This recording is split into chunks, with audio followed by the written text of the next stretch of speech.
BSc Food and Nutrition లో university first rank, second rank, third rank. Sun International, Visakhapatnam, Hyderabad.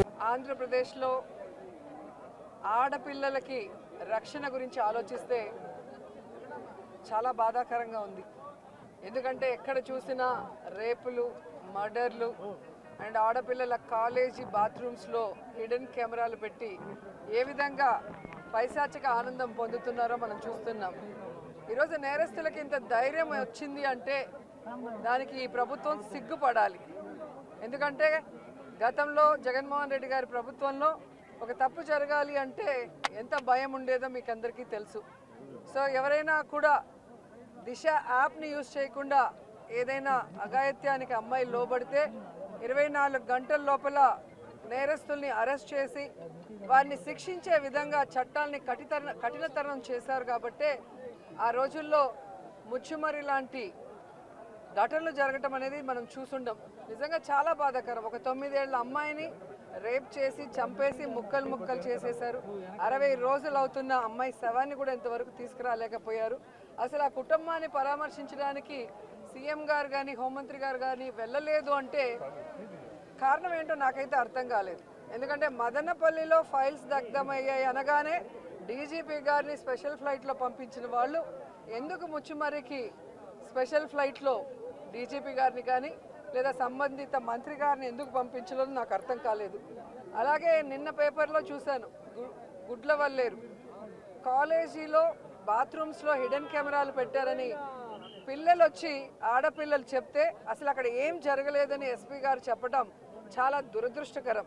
ఈరోజు 300 మంది పిల్లలు ఈరోజు న్యాయం కావాలంటూ ధర్నా చేస్తుంటే ఇప్పుడు విచారణ చేస్తామని దిగిరావటం అనేది మేమంతా కూడా గమనించాల్సిన విషయం.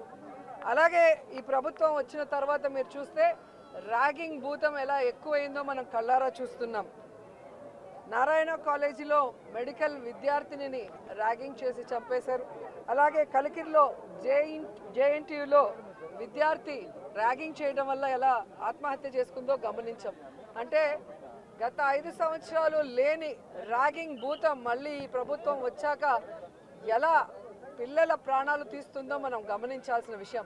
నేను ఈ ప్రభుత్వానికి ఒకటే చెప్పగలను, రెడ్ బుక్ రాజ్యాంగం మీద పెట్టిన దృష్టి, ఇంట్రెస్ట్ పక్కన పెట్టి ఆడపిల్లకి రక్షణ కల్పించడంలో, గౌరవాన్ని కల్పించడంలో మీరు ముందుండాలని కూడా వాళ్ళని కోరుకుంటున్నాను.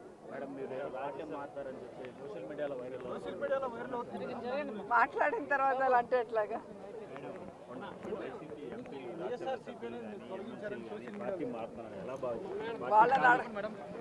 వాళ్ళని అడగాలి సార్, వెళ్తున్న వాళ్ళని అడగాలి. ఇది ఈరోజు కాదు, గతంలో కూడా జగన్మోహన్ రెడ్డి గారి ప్రభుత్వం అపోజిషన్లో ఉన్నప్పుడు 2014 to 19 కూడా ఇలాగ చాలామంది మారారు. మారిన వాళ్ళు ఏమయ్యారో కూడా మనం కళ్ళారా చూసాం.